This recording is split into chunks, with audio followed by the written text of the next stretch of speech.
नमस्कार। आइए एक नज़र डालते हैं देश व दुनिया के मुख्य समाचारों पर CWB हिंदी न्यूज़ के साथ।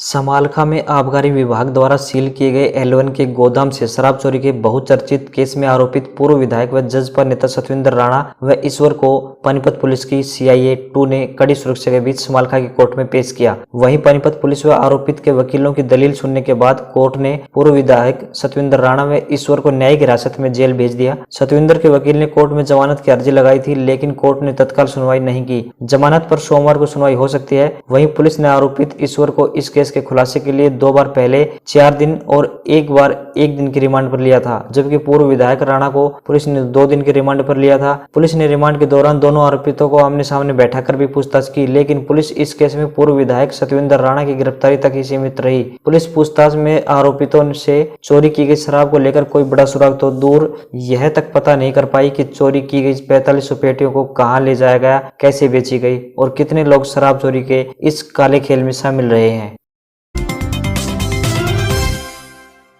कोरोना की रेंज में आए रेवाड़ी में कोविड-19 का कहर रुकने का नाम नहीं ले रहा है। 48 दिन तक कोरोना मुक्त रहे रेवाड़ी में 8 मई से अब तक मां बेटी सहित 8 लोगों को कोरोना पॉजिटिव आ चुके हैं। 8 मई को पहली बार मिले 3 कोरोना पॉजिटिव केसों की तर्ज पर शुक्रवार रात को फिर 3 लोगों में कोरोना की पुष्टि हुई है, जिनमें से एक केस का संशय रिपोर्ट आने के बाद 24 घंटे बाद भी खत्म नहीं हो पाया है। वहीं झगड़े के मामले में 4 दिन पहले पकड़े गए गाँव मामड़िया निवासी 2 युवकों के कोरोना पॉजिटिव पाए जाने के बाद पुलिस से लेकर अदालत और वकीलों में हड़कंप मचा हुआ है। शनिवार को खतरे को देखते हुए न्यायाधीश करुणा शर्मा की कोर्ट को सील कर दिया गया है। हरियाणा में कोरोना के मामले बढ़ने का सिलसिला लगातार जारी है। कोरोना संक्रमण के शनिवार को 8 नए मामले सामने आने के बाद अब राज्य में इस बीमारी से मरीजों की कुल संख्या बढ़कर 862 हो गई है, जबकि 495 मरीज स्वस्थ होकर घर जा चुके हैं और 13 लोगों की मौत हो चुकी है। राज्य में कोरोना के सक्रिय मामले अब 354 हैं। शनिवार सुबह जारी राज्य के स्वास्थ्य विभाग के बुलेटिन के अनुसार फरीदाबाद में 4, रेवाड़ी में 3, झज्जर में 1 नया केस सामने आया है। वहीं अब तक 73,709 कोरोना संदिग्धों के नमूने जाँच के लिए भेजे गए हैं, जिनमें से 68,106 नेगेटिव तथा 14 इटालियन नागरिकों समेत 862 पॉजिटिव पाए गए हैं। 4741 सैंपल की रिपोर्ट अभी आनी बाकी है। वित्त मंत्री निर्मला सीतारमण ने शनिवार को लगातार चौथे दिन प्रेस कॉन्फ्रेंस की और 8 सेक्टरों में होने वाले ढांचागत सुधारों के बारे में बताया। ये 8 सेक्टर हैं: कोयला, minerals, defence, manufacturing, air space management, airports और maintenance and overhaul, power distribution कंपनियां, सोशल इंफ्रास्ट्रक्चर, अंतरिक्ष और परमाणु ऊर्जा। इनमें से 3 सेक्टर कोयला, मिनरल्स और स्पेस को सरकार ने निजी क्षेत्र के लिए खोल दिया है। वित्त मंत्री ने एयरपोर्ट्स और पावर डिस्ट्रीब्यूशन कंपनियों में प्राइवेट इन्वेस्टमेंट और निजीकरण की बात कही, लेकिन यह पहले से ही चल रहा है। कई एयरपोर्ट्स का ऑपरेशन निजी कंपनियों के हाथों में है। महानगरों में पावर डिस्ट्रीब्यूशन का काम भी निजी कंपनियों के पास है। वित्त मंत्री 20 लाख करोड़ रुपए के राहत पैकेज के तहत रविवार सुबह 11 बजे 5वीं और आखिरी प्रेस कॉन्फ्रेंस करेंगी। जयपुर मेट्रो को फिर से शुरू करने की तैयारी कर ली गई है। अगर सरकार अनुमति देती है तो अब मेट्रो में नकद भुगतान से यात्रा नहीं हो सकेगी, यानी मेट्रो में सिर्फ स्मार्ट कार्ड के जरिए ही यात्रा संभव होगी। जयपुर मेट्रो रेल प्रशासन ने मेट्रो संचालन को लेकर गाइडलाइंस तैयार कर ली है, जिसके तहत मेट्रो में खड़े होकर सफर करने पर प्रतिबंध रहेगा। जयपुर मेट्रो के प्रबंध निदेशक स्मित शर्मा ने बताया कि मेट्रो कर्मचारियों को मास्क, दस्ताने और सैनिटाइजर दिए जाएंगे। मेट्रो ट्रेन व स्टेशन को प्रतिदिन सैनिटाइज किया जाएगा। मानसरोवर से चांदपोल की तरफ चलने वाली पहली ट्रेन सुबह 6:25 पर और आखिरी ट्रेन रात 9 बजे मिलेगी। वहीं चांदपोल से मानसरोवर की तरफ चलने वाली पहली ट्रेन 6:25 पर व अंतिम ट्रेन 9:20 पर प्रतिदिन चलेगी। दोनों तरफ से मेट्रो ट्रेन 15 मिनट के अंतराल से चलेगी। अगर राज्य सरकार मंजूरी देती है तो ही मेट्रो ट्रेन का संचालन संभव हो पाएगा। सफर के लिए कुछ नियम बनाए गए हैं, जिनको जानना आपके लिए बेहद जरूरी है, जो कि इस प्रकार से हैं। मेट्रो स्टेशन से केवल एक ही प्रवेश निकास द्वार यात्रियों के लिए खोला जाएगा। मेट्रो में सफर के लिए हर यात्री को मास्क लगाना अनिवार्य होगा। आरोग्य सेतु ऐप अपने मोबाइल में इंस्टॉल करना अनिवार्य होगा। मेट्रो में प्रवेश से पहले हाथों को सैनिटाइज करना होगा। थर्मल स्क्रीनिंग के जरिए यात्रियों का तापमान जांचा जाएगा। फ्लू जैसे लक्षण होने पर सफर की अनुमति नहीं मिलेगी। मेट्रो स्टेशन परिसर में यात्रियों को कतार के नियमों की सख्ती से पालना करनी होगी। साथ ही 1 मीटर की उचित दूरी बनाए रखनी होगी। यात्री एक सीट छोड़कर बैठेंगे, यानी सोशल डिस्टेंसिंग रखना अनिवार्य होगा।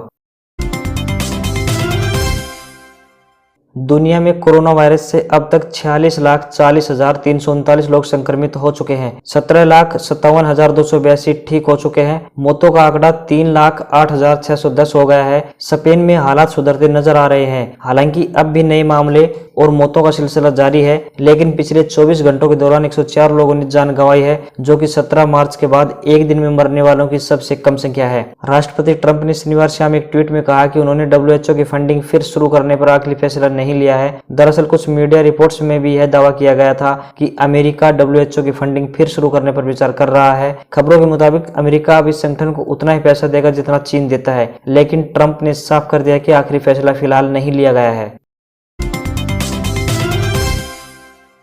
मार्च से लागू लॉकडाउन के बीच मध्य प्रदेश 10वीं 12वीं की बोर्ड के स्टूडेंट को बाकी बचे पेपर की चिंता सता रही है। परीक्षा को लेकर उठ रहे सवालों के बीच माध्यमिक शिक्षा मंडल ने 10वीं की परीक्षाओं को लेकर बड़ा फैसला किया है। MP बोर्ड के 10वीं के बचे हुए पेपर की परीक्षा अब नहीं होगी। 10वीं के जो पेपर हो गए हैं उनके अंक के आधार पर रिजल्ट तैयार होगा और जो पेपर नहीं हुए हैं उनके आगे अब पास लिखा जाएगा। वहीं 12वीं की बाकी बची हुई परीक्षाएं 8 जून से 16 जून के बीच होंगी। यह जानकारी मुख्यमंत्री शिवराज सिंह चौहान ने दी है। परीक्षा में इस बार सबसे महत्वपूर्ण होगा सोशल डिस्टेंसिंग। इसके अनुसार ही परीक्षा केंद्रों पर छात्र छात्राओं को बैठाने की व्यवस्था की जाएगी। अब तक परीक्षा के लिए एक कमरे में 30 स्टूडेंट बैठ रहे थे, लेकिन अब बदले हुए हालात के मद्देनजर 8 से 10 विद्यार्थियों को एक कमरे में बैठाकर परीक्षा ली जा सकेगी। इसके चलते परीक्षा केंद्रों की संख्या भी 2 गुना तक बढ़ाने की तैयारी करनी होगी। बोर्ड को मास्क की व्यवस्था भी करनी पड़ सकती है। अब खबर मौसम विभाग से। मौसम विभाग ने अगले 24 घंटों में चक्रवाती तूफान आने की आशंका जताई है। इसके चलते पश्चिम बंगाल और ओडिशा के कई इलाकों में भारी बारिश की चेतावनी दी है। इस तूफान के कारण ओडिशा, पश्चिम बंगाल, मेघालय समेत 8 राज्यों में हाई अलर्ट रखा है। इस तूफान को एम्फान नाम दिया गया है। बंगाल की खाड़ी के दक्षिण पूर्व में सुबह 5:30 पर कम दबाव का एक क्षेत्र देखा गया। ये अगले 24 घंटों में तूफान का रूप ले सकता है। ओडिशा सरकार ने केंद्र सरकार से आग्रह किया है कि चक्रवाती तूफान के खतरे को देखते हुए राज्य के तटीय जिलों तक जाने वाली श्रमिक विशेष ट्रेनों का परिचालन स्थगित कर दिया जाए। चक्रवाती तूफान का खतरा रविवार से बढ़ने की आशंका है। भारतीय मौसम विभाग ने तूफान के दौरान समुद्र में 150 किलोमीटर प्रति घंटे की रफ्तार से हवा चलने का अनुमान लगाया है, जबकि मैदानी भागों में यही रफ्तार 115 किलोमीटर प्रति घंटे हो सकती है। ओडिशा में एम्फन तूफान से संभावित खतरे को देखते हुए 12 तटीय जिलों को रेड अलर्ट पर रखा गया है और इसको लेकर चेतावनी भी जारी की गई है। ओडिशा में चक्रवाती तूफान की आशंका के मद्देनजर मछुआरों को गहरे समुद्र में नहीं जाने की सलाह दी गई है। मौसम विभाग ने बताया कि बंगाल की खाड़ी के दक्षिण पूर्व में कम दबाव वाला क्षेत्र शनिवार की सुबह अधिक दबाव वाले क्षेत्र में बदल गया। मौसम विभाग ने इस तूफान को लेकर अपडेट जारी किया है। इसके मुताबिक कम दबाव का क्षेत्र ओडिशा के पारादीप से लगभग 1060 किलोमीटर दूर है, जबकि पश्चिम बंगाल के दीघा तट से करीब 1310 किलोमीटर की दूरी पर स्थित है। अगले 12 घंटे में तूफान का रूप ले सकता है, जबकि इसके अगले 24 घंटे में खतरनाक तूफान में बदल जाएगा। फिलहाल अनुमान लगाया जा रहा है कि 18 से 20 मई के बीच कभी भी ये तूफान बंगाल के तट से टकरा सकता है। अब खबर CBSE बोर्ड से। Central board of secondary education यानी CBSE ने पहले ही जानकारी दे दी थी कि कक्षा 10वीं और 12वीं की बची हुई परीक्षा का आयोजन 1 से 15 जुलाई के बीच किया जाएगा। वहीं मानव संसाधन विकास मंत्री डॉक्टर रमेश पोखरियाल निशंक ने आज ट्वीट के जरिए सूचना दी कि कक्षा 10वीं और 12वीं की बची हुई परीक्षाओं की पूरी डेट शीट शाम 5 बजे घोषित कर दी जाएगी, लेकिन अब डेट शीट की घोषणा को सोमवार तक टाल दिया गया है। मंत्री डॉक्टर रमेश पोखरियाल ने बताया कि अब डेट शीट 18 मई को जारी की जाएगी। उन्होंने लिखा कि CBSE बोर्ड परीक्षाओं की डेट शीट को अंतिम रूप देने से पहले कुछ अतिरिक्त तकनीकी पहलुओं को ध्यान में रखा जा रहा है। इस वजह से आज शाम 5 बजे होने वाली कक्षा 10वीं और 12वीं की परीक्षा की डेट शीट की घोषणा अब सोमवार 18/5/2020 तक होगी।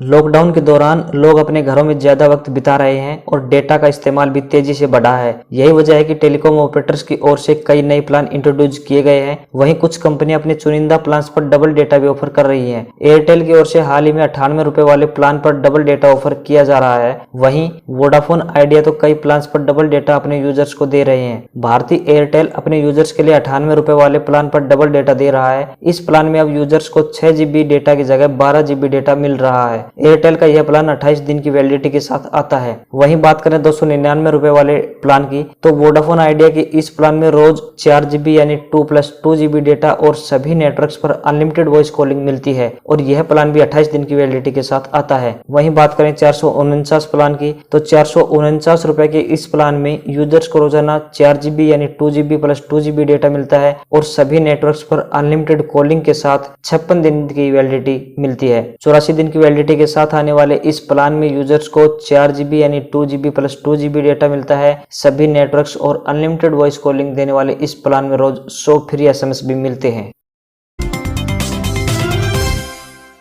कोरोना के संक्रमण के चलते देश में जारी लॉकडाउन के बीच हजारों लोगों का काम छिन गया है। ऐसे में मजदूर की भूखे मरने की नौबत आ गई है। इसी को ध्यान में रखते हुए सरकार ने प्रवासी मजदूरों को फ्री अनाज देने का ऐलान किया है। इसके साथ ही प्रधानमंत्री गरीब कल्याण योजना के तहत उन मजदूरों को भी राशन मिलेगा जिनका कार्ड नहीं बना हुआ है। उन्हें इसके लिए अपने आधार कार्ड का रजिस्ट्रेशन कराना होगा, जिसके बाद उन्हें प्रति व्यक्ति 5 किलो राशन और 1 किलो चना 2 महीने तक दिया जाएगा। इससे देश के करीब 8 करोड़ प्रवासी मजदूरों को फायदा होगा। केंद्रीय खाद्य और आपूर्ति मंत्रालय के अनुसार अगर आपके पास राशन कार्ड नहीं है तो आप अपने आधार कार्ड से राशन ले सकते हैं। इसके लिए आपको आधार ले जाकर रजिस्ट्रेशन कराना होगा। इसके बाद एक स्लिप मिलेगी, इसे दिखाने पर मुफ्त में अनाज मिल जाएगा। इसके लिए राज्य सरकार ऑनलाइन साइट शुरू कर सकती है। यह अभी दिल्ली में साइट शुरू हो चुकी है।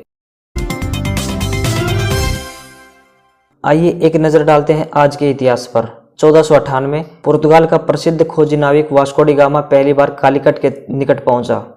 1857 बहादुर शाह द्वितीय मुगल सम्राट घोषित हुए। 1865 विश्व संचार दिवस मनाने की शुरुआत हुई। 1884 अलास्का को एक अमेरिकी क्षेत्र में मिलाया गया। 1953 हिंदी सिनेमा की चरित्र अभिनेत्री प्रीति गांगुली का जन्म हुआ। 1976 जापानी महिला श्रीमती जुनिको तेबेई माउंट एवरेस्ट पर चढ़ने वाली प्रथम महिला बनी। 1978 मशहूर कॉमेडियन चार्ली चैपलिन का चुराया हुआ ताबूत खोज लिया गया। चार्ली की मौत स्विट्जरलैंड में 1977 में हुई थी और उन्हें जिनेवा झील के पास दफनाया गया था, लेकिन 2 चोरों ने उनके ताबूत को चुराकर उसके बदले 4 लाख पाउंड की मांग की थी। 1987 सुनील गावस्कर ने टेस्ट क्रिकेट से संन्यास लिया। 2010 भारतीय बॉक्सरों ने कॉमनवेल्थ बॉक्सिंग चैंपियनशिप के सभी 6 स्वर्ण पदक जीत लिए। 2014 भारत के प्रसिद्ध होटल उद्योगपति तथा होटल लीला समूह के संस्थापक CP कृष्णन नायर का निधन हुआ।